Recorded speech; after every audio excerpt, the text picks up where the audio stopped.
अगर आप इसकी ऑफिशियल डॉक्यूमेंटेशन में जाते हो, जो कि react.dev नाम से, अगर आप इसकी ऑफिशियल डॉक्यूमेंटेशन में जाते हो तो आपको यहाँ पे देखने को मिलेगा the library for web and native interface.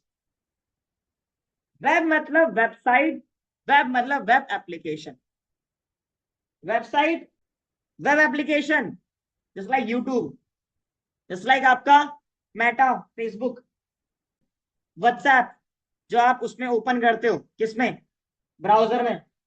ठीक है, ये एप्लीकेशंस कहा जाता है, वेब एप्लीकेशन कहा जाता है।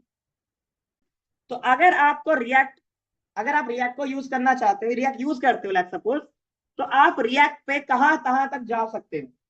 तो पहला है आपका वेबसाइट बना सकते हो रिएक्ट की मदद से। दो तरीके की वेबसाइट्स होती हैं, एक होती है आपके पास मल्टी पेज एप्लीकेशन, जो अमेजोन है, किसी भी लिंक पे क्लिक करो पूरा पेज रिलोड होता है। एक होती है सिंगल पेज एप्लीकेशन, एसपीए, जो कि आपको रिएक्ट, एंगुलर और व्यू बना के देता है। तो रिएक्ट की मदद से आप सिंगल पेज एप्लीकेशन बना सकते हो, ये इसका फायदा है। रिएक्ट से क्या कर सकते हो, आप सिंगल पेज एप्लीकेशन बना सकते हो।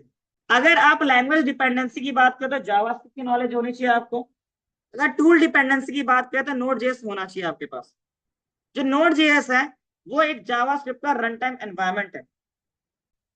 दूसरी बात, अगर आप फ्रंट एंड टेक्नोलॉजी में जा रहे हो, चाहे आप व्यू पे काम करो, चाहे आप रिएक्ट पे काम करो, चाहे आप एंगुलर पे काम करो, इसकी जरूरत आपको पड़ेगी, लेकिन कम है। नोड का अगर फ्रंट एंड डेवलपमेंट में बात करें तो इसका काम क्या है, पहला काम है सेटअप को इंस्टॉल करना। जैसे रिएक्ट का सेटअप है, स्टार्टर बंडल है, उसको इंस्टॉल करना।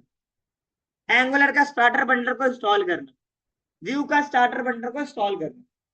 उसके बाद अगर थर्ड पार्टी पैकेजेस हैं उसको इंस्टॉल करना। साथ में आपको यहाँ पे कुछ CLI कमांड्स को रन करना, बिल्ड बनाना, इन सब में काम होता है इसका यूज, नोड जेएस का। बट बैकएंड में बात बोले तो हर एक चीज जो जावा आपको दे रहा है, जो पाइथन आपको दे रहा है, जो डॉटनेट आपको दे रहा है, वो सारा काम करते हैं। क्लियर? तो नोड जेएस की आपको यहाँ पे जरूरत तो पड़ेगी पड़ेगी, बस यहाँ पे सेटअप डिपेंडेंसी के तौर पर पड़ेगी, ज्यादा कुछ खास नहीं है। तो आपको क्या करना है, लैंग्वेज पर्सपेक्टिव बात करें तो आपको यहाँ पे नॉलेज होनी चाहिए आपकी जावास्क्रिप्ट की अच्छी खासी, और साथ में आपको फिर यहाँ पे सेटअप डिपेंडेंसी के लिए आपके पास क्या होना चाहिए, नोड.जेएस, जो हमने टाइप स्क्रिप्ट में इंस्टॉल कर लिया। तो अगर हम बात करें रिएक्ट क्या एक लाइब्रेरी है, लाइब्रेरी क्या होता है, अब ये क्वेश्चन राइज होता है।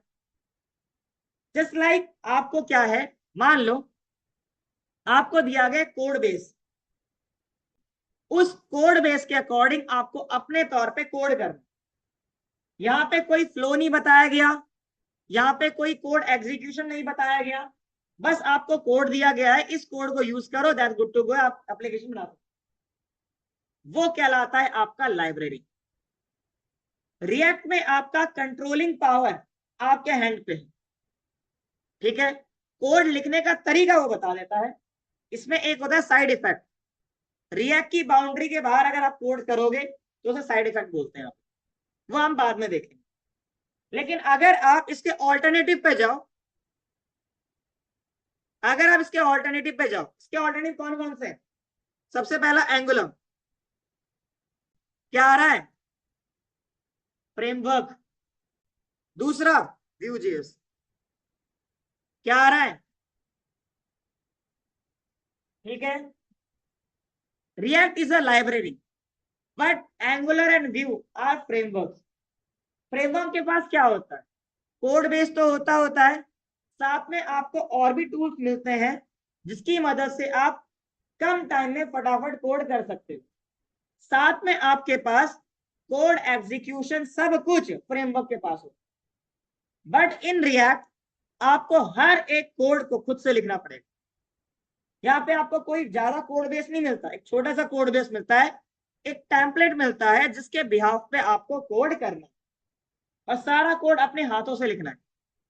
लेकिन व्यू और एंगुलर में आपको बंच ऑफ टूल्स मिल जाते हैं, जिसकी मदद से जो कोड आप रिएक्ट में कर रहे हो ना, उसी कोड को एंगुलर व्यू में करने में कम टाइम लगता है। उसका रीजन ये है कि आपको पहले से ही बनी बनाई खीर मिल जाती है, पकी पकाई खीर मिल जाती है, आप उसे खाओगे, ये समझ लो। बट अगर मैं बात करूं रिएक्ट इतना पॉपुलर क्यों है, पहली चीज, रिएक्ट बहुत इजी है पढ़ने के पर्सपेक्टिव, बहुत इजी। डेवलपमेंट के पर्सपेक्टिव हार्ड है। इससे जब आप प्रोजेक्ट बनाओगे तो आपको अगर अच्छी खासी नॉलेज है रिएक्ट की, तो आप डेवलप कर पाओगे, प्रोजेक्ट बना पाओगे। लर्निंग पर्पस के लिए बहुत इजी है, बहुत इजी। इसका पहला रीजन ये भी है क्योंकि ये डायरेक्टली बोलता है मैं जावास्क्रिप्ट को सपोर्ट करता हूं। अगर ये बोलता मैं टीएस को सपोर्ट करूंगा डायरेक्टली, तो भाई आपको एक और लैंग्वेज ढंग से पढ़नी पड़ती, इसका नाम है टाइपस्क्रिप्ट। उसको बहुत अच्छे तरीके से पढ़नी पड़ती। जावास्क्रिप्ट के बाद टीएस। एंगुलर इतना पॉपुलर होने का ना कारण ये भी है कि भाई उसके अंदर डायरेक्टली बोला गया बिल्ड इन टाइपस्क्रिप्ट, तो ये इसके ऑल्टरनेटिव है। रिएक्ट लाइब्रेरी है और व्यू और एंगुलर आर फ्रेमवर्क्स। आप यहां जाके देखो, रिएक्ट गिटहब ये ओपन सोर्स प्रोजेक्ट है। आप यहां पे देखोगे 3 दिन पहले इसमें कमिट हुआ है, इट मींस अभी भी काम चल रहा है इसके ऊपर। दूसरी और एक चीज बात, जब कभी भी आप रिएक्ट को इंस्टॉल करोगे तो वो कहां से इंस्टॉल करोगे, वो करोगे npm से, जैसे टाइपस्क्रिप्ट को किया था। तो मैं यहां पे लिखता हूं रिएक्ट।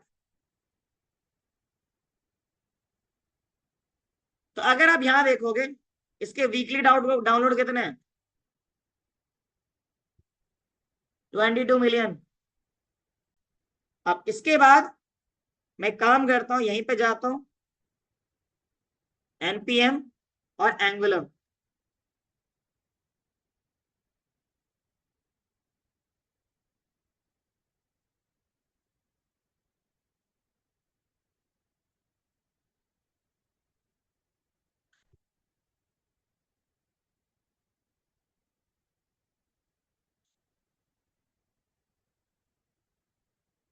इसके वीकली डाउनलोड कितने हैं?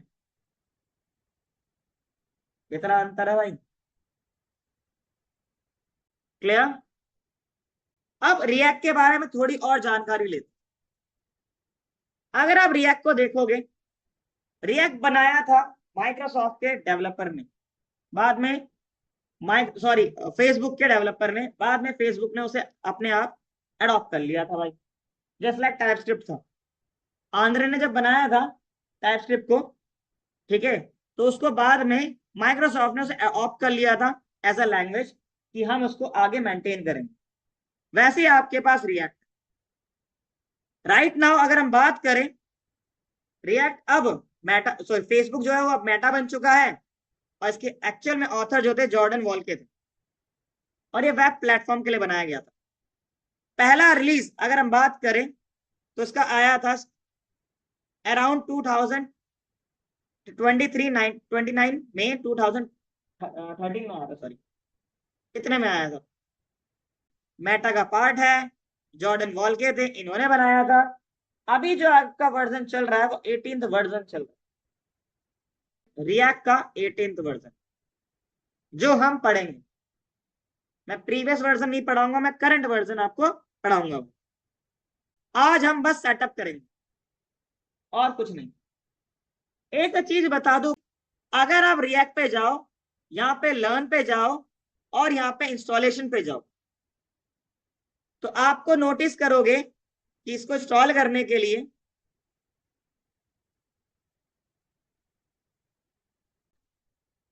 तो यहाँ पे नोटिस करोगे क्या आ रहा है, क्रिएट नेक्स्ट ऐप। जी क्रिएट नेक्स्ट ऐप है ना, ये नेक्स्ट के एप्लीकेशन को इंस्टॉल करने के लिए यूज किया जाता है, नॉट रिएक्ट के। बट ऐसा क्यों? अगर हम बात करें करंट मार्केट के अकॉर्डिंग, रिएक्ट में बहुत सारी कमियां हैं। पहली कमी है एसईओ फ्रेंडली वेबसाइट ना होना। अगर आप कोई भी web application website search engine optimisation के थ्रू बनाना चाहते हो तो ये आपको नहीं बना, आप इसकी मदद से नहीं बना सकते। इसकी मदद से आप कौन से प्लेटफॉर्म बना सकते, just like Meta, Facebook types, ठीक है, चैट एप्लीकेशन बना सकते हो, डैशबोर्ड जो एडमिन वाला पार्ट होता है वो बना सकते हो, क्योंकि वो हम बाहर जब तक लॉग इन नहीं करोगे वो दिखेगा नहीं, उसमें एसईओ की जरूरत होती नहीं। एसईओ में जो कहते हैं फ्रंट वाला दिखता है, जो गेस्ट यूजर वाला, उस पे करते हैं हम। तो कहने का मतलब ये है कि आप रिएक्ट की मदद से एसईओ फ्रेंडली वेबसाइट नहीं बना सकते, पहली बात। दूसरी बात, अगर हम बात करें रिएक्ट का कोड बेस नेक्स्ट के कोड बेस से बहुत ज्यादा होता है, क्योंकि रिएक्ट में सारा कोड आपको खुद से लिखना पड़ेगा। यहाँ पे आपको कोई भी बिल्ट इन टूल नहीं मिलता, बस आपको यहाँ पे कोड मिलता है, सिंटैक्स मिलता है, उसको यूज करो, अपने अकॉर्डिंग काम करो, that's it, good to go. आपको यहाँ पे बहुत सारा कोड लिखना पड़ेगा छोटे से प्रोग्राम के लिए, चाहे कुछ भी हो। हेलो वर्ल्ड की बात नहीं कर रहा मैं, किसी और की बात कर रहा हूँ। एप्लीकेशन बना के देखो, समझ में आएगा। मेनली एसईओ फ्रेंडली वेबसाइट ना होना, वो था मेन इसका रीजन। अगर आप इसकी लिगेसी वेबसाइट पे जाओगे, अगर रिएक्ट लिखो, ये इसकी आप ऑफिशियल वेबसाइट बन चुकी है react.dev, बट इंस्टॉल करोगे गेट स्टार्ट, यहां पे देखोगे ये इसकी पहले वाली वेबसाइट थी, ये इसकी पहले वाली वेबसाइट। और यहां पे अगर आपको इंस्टॉल करना है,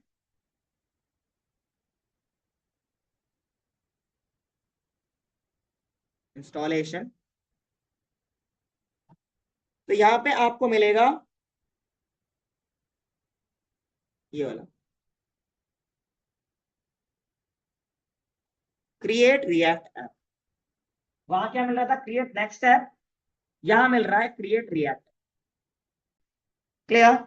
तो हम इस कमांड से रिएक्ट को इंस्टॉल करेंगे, सेटअप करेंगे, ना कि वो। उससे अगर आप करोगे तो आपका नेक्स्ट का एप्लीकेशन डाउनलोड हो जाएगा, सेटअप हो जाएगा। इसके बाद मैं क्या करता हूँ, आपके किसी यहाँ पे गया, मैंने एक फोल्डर बनाया यहाँ पे रिएक्ट नाम से, अब और यहाँ चलते हैं और यहाँ पे टर्मिनल को ओपन करते हैं। अगर आपको रिएक्ट के एप्लीकेशन को इंस्टॉल करना है, स्टार्टर बंडल इंस्टॉल करना है, सेटअप करना है, तो उसके लिए पहले आपके पास होना चाहिए Node.js। तो पहले चेक कर ले कि Node.js अवेलेबल है कि नहीं है। मेरे पास जो वर्जन है 20.11.1 है, और दूसरा आपके पास होना चाहिए npm, नोड पैकेज मैनेजर। जो npm js लिखा था वो यही तो पार्ट था भाई, क्लियर? तो आपके पास ये भी होना चाहिए, ठीक है। जब आपके पास ये दोनों चीजें होंगी तो उसके बाद ही आप क्या कर सकते हो, यहाँ पे सेटअप कर सकते हो। कमांड क्या लिखना है आपको सेटअप करने के लिए, npx। ये क्या है, इसे इग्नोर मारो फिलहाल, ठीक है, ये समझो npm है। इंस्टॉल करते जैसे आपने टास्क को इंस्टॉल किया था वैसा ही समझो, फिलहाल के लिए समझो। कल मैं आपको डीप डाइव करूंगा, इसके बारे में पूरा बताऊंगा, अभी टेंशन ना। उसके बाद क्रिएट रिएक्ट ऐप। इसके बाद आप क्या करोगे, आप यहां पे दोगे नाम। किसका नाम? फोल्डर का नाम। फोल्डर का नाम कैसे दोगे, सारा स्मॉल केस। मैं लिखा फर्स्ट ऐप, लिखना मुझे फर्स्ट ऐप, ऐसे लिख रहा हूं। मैं चाहता हूं बीच में स्पेस देना चाहता हूं, ये नहीं वर्क करेगा। आप बीच में स्पेस देने के लिए हाइफन लगाओ, ऐसे लिखोगे आप, और यहाँ पे हिट एंटर करो।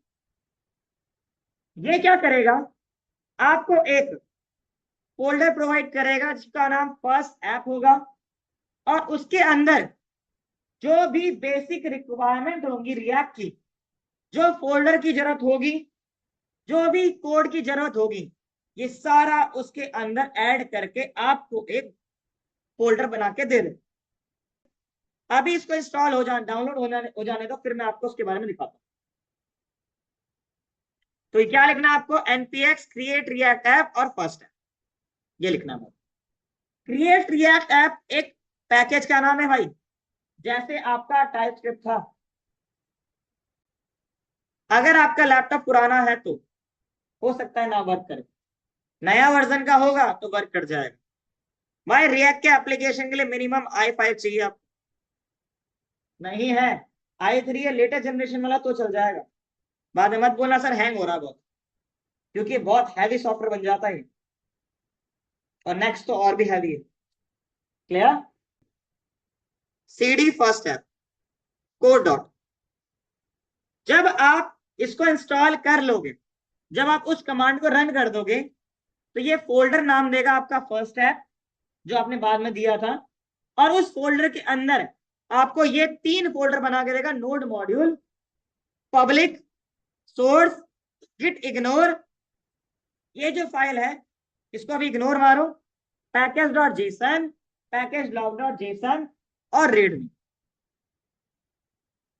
ये आपको फोल्डर फाइल और फोल्डर प्रोवाइड करेगा मेन में, इसे रूट कहते हैं। फिलहाल के लिए मैं आपको इसको रन करके दिखा रहा हूं, तो मैं यहां पे चलता हूं।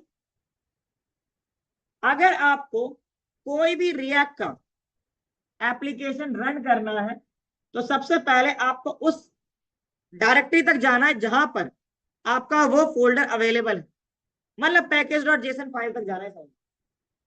ठीक है, तो मैं क्या, मेरा क्या है, फर्स्ट ऐप के अंदर हूं मैं अभी, यहाँ पे एलएस करके दिखाता हूँ, तो ये पूरे आपके पास आ गए फोल्डर नेम, वही नेम जो यहाँ पर है। तो जहां आप पैकेज डॉट जेसन फाइल तक जाओगे पहले, उसके बाद आपको क्या लिखना है, यहां लिखना npm स्टार्ट। क्या लिखना भाई, npm स्टार्ट, और हिट एंटर। ये क्या करेगा, आपके रिएक्ट के एप्लीकेशन स्टार्ट करेगा, और बाय डिफॉल्ट जो यूआई है वो अभी देखने को आपको मिलेगा, ये है आपका बाय डिफॉल्ट, ये बाय डिफॉल्ट यूआई।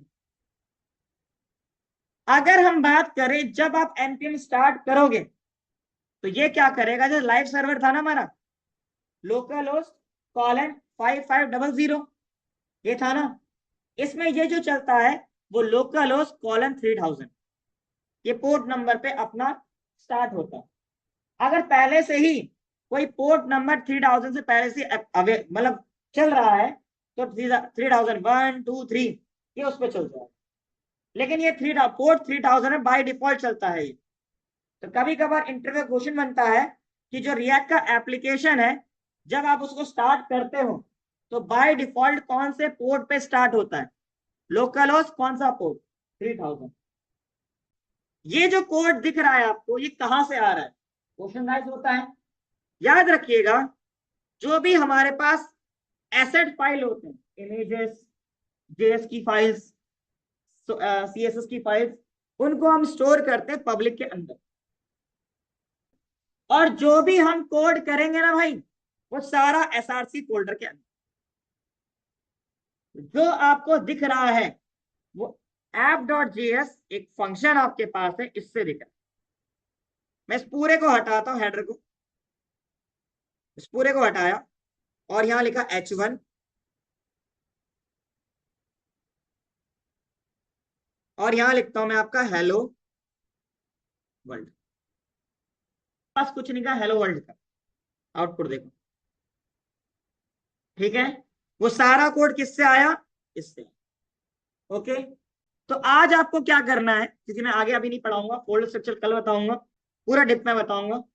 तो आपको क्या करना है, सबसे पहले आपके पास अगर नोड इंस्टॉल्ड है, ठीक है, तो आपको चलाना है, आपको कौन सा कमांड, आपके पास npx create react app first है, ये चलाना है।